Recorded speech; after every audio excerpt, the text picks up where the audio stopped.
बच्चों, तिवारी एकेडमी में आपका फिर से स्वागत है।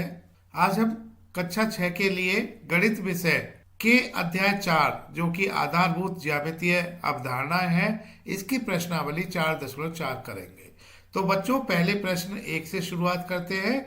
इसमें दिया है, त्रिभुज एबीसी का एक रफ चित्र खींचिए। इस त्रिभुज के अभ्यंतर में एक बिंदु P अंकित कीजिए और बहिर्भाग में एक बिंदु Q अंकित कीजिए। बिंदु A इसके अभ्यंतर में स्थित है या बहिर्भाग में स्थित है। तो बच्चों, सबसे पहले त्रिभुज एबीसी का एक रफ चित्र खींच लेते हैं। बच्चों, हम जानते हैं कि त्रिभुज एक 3 भुजाओं वाला बहुभुज होता है। और बच्चों, हम यह भी जानते हैं कि रेखाखंडों से बनी बंद आकृति एक बहुभुज कहलाती है। तो बच्चों, 3 रेखाखंडों से बनी बंद आकृति त्रिभुज होगी। तो हमने एक बंद आकृति बनानी है 3 रेखाखंडों से, जो कि त्रिभुज होगी। देखिएगा, 3 रेखाखंड हमने ले लिए। रेखाखंड AB, रेखाखंड BC और रेखाखंड AC। तो इन तीनों से ये जो बंद आकृति है, यह त्रिभुज है। तो त्रिभुज ABC हमने इसका एक रफ चित्र यहाँ पर हमने खींच लिया। अब प्रश्न के आगे कहा गया है कि इस त्रिभुज के अभ्यंतर में एक बिंदु P अंकित कीजिए। तो बच्चों, त्रिभुज के अंदर के क्षेत्र में हमने एक बिंदु P अंकित करना है। तो ये बिंदु आप देख पा रहे हैं, बिंदु P हमने यहाँ पर ले लिया, जो कि त्रिभुज के अभ्यंतर में है। आगे कहा गया है, और बहिर्भाग में यानी त्रिभुज के बहिर्भाग में एक बिंदु Q अंकित कीजिए। तो इस बिंदु Q को हम त्रिभुज के बाहर कहीं भी ले सकते हैं। ये यहाँ हमने ले लिया बिंदु, जो कि त्रिभुज के बहिर्भाग में है।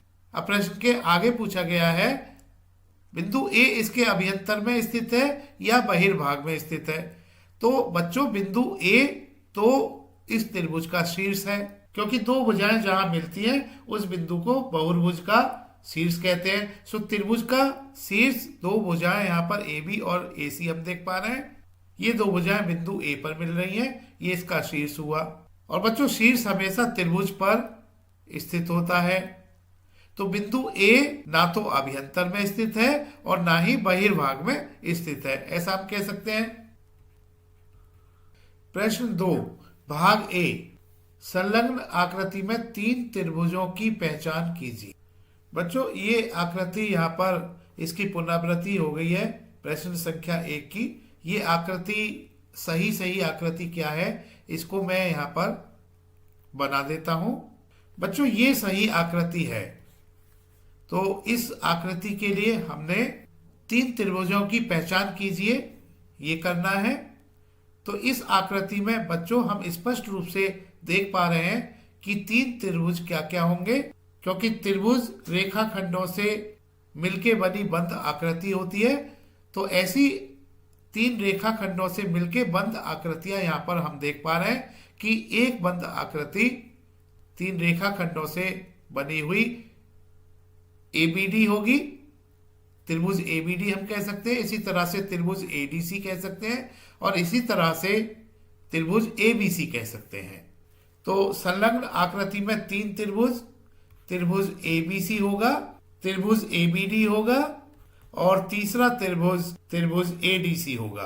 प्रश्न के भाग B में पूछा गया है, 7 कोणों के नाम लिखिए। तो बच्चों, अभी तक हमने ये सीखा, पिछली प्रश्नावली में सीखा कि कोण क्या होते हैं। तो हम कोण का नाम यहाँ पर आसानी से बता पाएंगे। और इस आकृति में हम देख पा रहे हैं कि एक कोण ABD होगा, एक कोण BAD होगा, एक कोण BDA होगा। तो ये हमने इस त्रिभुज के कोण यहाँ पर हमने ले लिए। इसी तरह से त्रिभुज ADC के हम कोण ले सकते हैं, कोण DAC, कोण DCA और कोण ADC। इसी तरह से त्रिभुज ABC के लिए हम कोण ले सकते हैं, कोण BAC, कोण ABC और कोण ACB। हमने 7 कोणों के नाम बताने हैं। तो ये कोण ADB हो सकता है, कोण ADC, कोण ABD, कोण ACD, कोण BAD, कोण CAD और सातवां कोण BAC होगा। भाग सी, इसी आकृति में 6 रेखाखंडों के नाम लिखिए।